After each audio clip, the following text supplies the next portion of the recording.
The Glock 26 is the OG subcompact concealed carry pistol. The original Gen 3 model, which is referred to by Glock themselves as the Baby Glock, came out in 1994. Being so old, the question is this pistol still relevant today? We're going to go over all the strengths of the 26 as well as its significant weaknesses. Let's dig in, but before we do, I want you to sound off with what your EDC pistol is. I own a Gen 5 model, which has a few upgrades over the traditional Gen 3 Glock 26.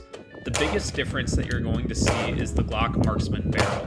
It's crazy accurate. The trigger is also very much improved over older models. The nDLC finish is nice and super tough.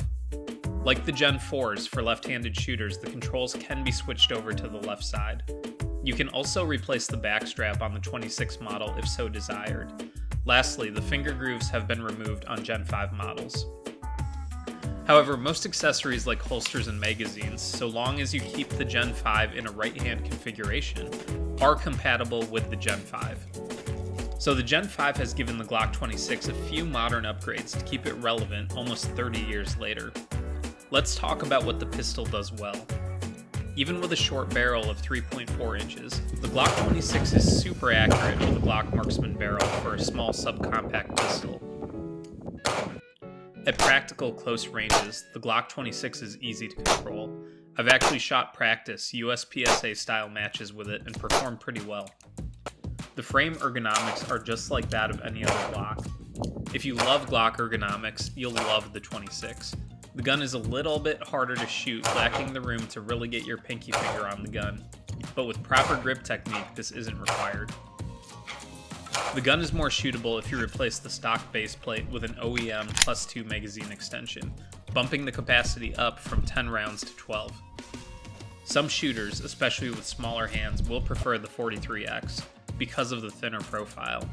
I prefer the Glock 26 double stack grip hands down, and I have a whole video dedicated to the reasons I chose the 26 over the 43X.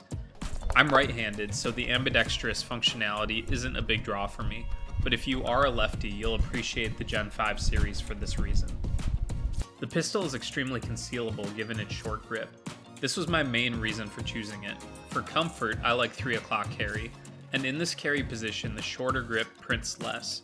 I don't think the thickness difference is that significant between the 26 and the 43X, so the shorter grip made more sense to me. The stock Gen 5 triggers are excellent. I've had both the factory Gen 5 trigger in some guns, as well as Glock's new performance trigger, which I'll be making another video on. While the performance trigger is crisp and ultra smooth, the stock Gen 5 trigger is great. Given that it's a carry gun, I would not change the trigger on the Gen 5. The stock sights are typical Glock sights, not too much to say here, outside of the fact that I changed these with Trijicon sights almost immediately. I have a review on the Trijicon sights on my channel if you're interested. The other big advantage of the Glock 26 is the aftermarket from Glock. Piggybacking with accessory compatibility from the Gen 3, the Glock 26 Gen 5 is compatible with most Glock double stack holsters. I actually carry mine in a Tier 1 concealed Glock 19 holster, so I can carry this Baby Glock and its bigger brothers all in the same holster. The internal parts are for the most part not cross-compatible with Gen 3 or even Gen 4 Glock, so you have to be careful to buy the right parts. While being older and because most of the Gen 3 patents have expired, the Gen 3 aftermarket is much bigger. Still yet, the Gen 5 has a ton of aftermarket support to change just about anything you could ever want on this pistol. The gun has been nothing but crazy reliable since I purchased it. I don't think I've had to clear a single malfunction on this pistol, including shooting it in competition. I will use it in my local gun club practice matches, and I plan to shoot the subcompact division of the GSSF with it. This is the biggest draw of the 26 for me. If you've bought into the Glock system, your Glock 19, 17, 34 magazines will all work with the 26, making range trips super convenient.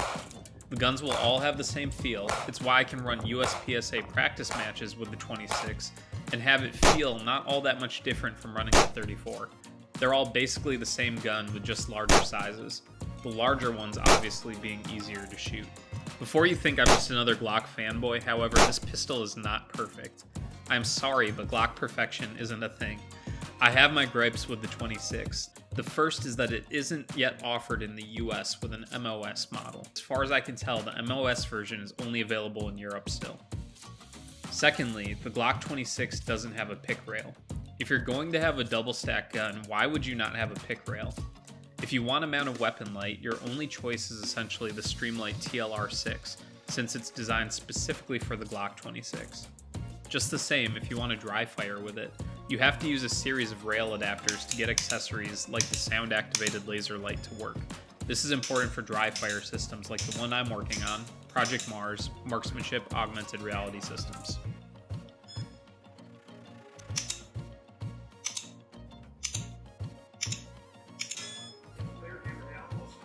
The Glock 26 is expensive compared to other models. The Glock 43X retails for $448 regularly. The Glock 26 Gen 5 is usually around $530. So the Glock 26 is generally between $90 to $100 more expensive than the 43X. This is steep in a tight concealed carry market. It comes in at less than the SIG P365 line, typically, but more than other concealed carry pistol options from a myriad of other companies. Thus, the 26 is at the higher end of the price spectrum for concealed carry pistols. Lastly, in the era of Wonder 9s, the manufacturers have managed to get a whole lot more rounds in these tiny magazines. In a world where SIG can fit 17 rounds of 9mm in their X macro models, the 10-round capacity of the Glock 26 feels a little underwhelming.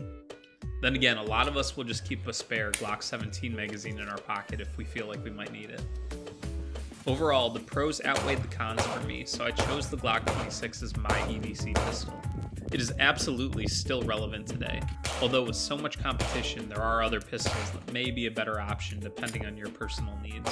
For me, I still don't see a compelling reason to move over anytime soon, although I'd be lying if I said I haven't been tempted by SIG's latest offerings. Overall, I love the Glock 26. It's a great little concealed carry pistol, and it's ultra relevant in today's market. If you like this video, please subscribe, like, and follow us, where you'll find Second Amendment news, training content, honest gear reviews, drills you can do at home, updates on our latest training technology, and more content that will help you in your journey to becoming a better marksman. Train often and be safe.